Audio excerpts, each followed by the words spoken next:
কথা ছিল সবার আগে বাংলাদেশ, সবাই মিলে বাংলাদেশ। যদি তাই হয় তাহলে সৎ অফিসারদেরকে সরিয়ে দিয়ে, সৎ শিক্ষাবিদদেরকে সরিয়ে দিয়ে, আদর্শ, যোগ্য, দক্ষ, দেশপ্রেমিক অফিসারদেরকে সরিয়ে দিয়ে একটা সবাই মিলে বাংলাদেশ, সবার আগে বাংলাদেশ গঠিত হতে পারে না। আমরা লক্ষ্য করছি আমাদের বিচারের জায়গাগুলো আস্তে আস্তে সংকুচিত করা হচ্ছে।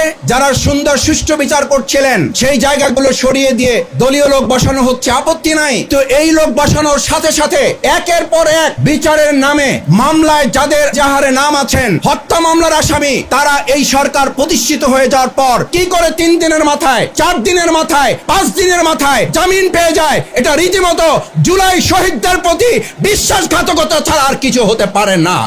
কেউ কেউ আমাদেরকে বলেন মাসুদ ভাই চকলেটের যেমন দোকান খোলে, ফুচকার যেমন দোকান খোলে, বিগত দিনের ফ্যাসিস্ট আওয়ামী লোকেরা বর্তমান একটা সরকার প্রতিষ্ঠিত হওয়ার পর এরকম কিছু কিছু খুচরা দোকানও খোলা শুরু হয়েছে। আমরা একটা কথা স্পষ্ট বলতে চাই, যদি বর্তমান সরকার জুলাই শহীদদের প্রতি সম্মান থাকে, জুলাই আগস্টের চেতনাকে তারা লালন করেন, জুলাই চেতনাকে তারা ধারণ করে দেশ পরিচালনা করেন, তাহলে অবশ্যই এসব বিষয়ে সরকারকে জিরো টলারেন্স ভূমিকা পালন করতে হবে।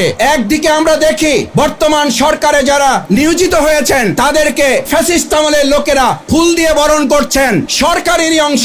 আইজিপি নিজে বলছেন নিষিদ্ধ ঘোষিত সংগঠন চলার কোনো সুযোগ নাই। আমরা এই সাংঘর্ষিক অবস্থা দেখতে চাই না। আমরা দেখতে চাই জুলাই আগস্টের চেতনায় লালিত আমাদের ৭১-এর যুদ্ধের মাধ্যমে সাম্য, মানবিকতা, সামাজিক সুবিচার এর ভিত্তিতে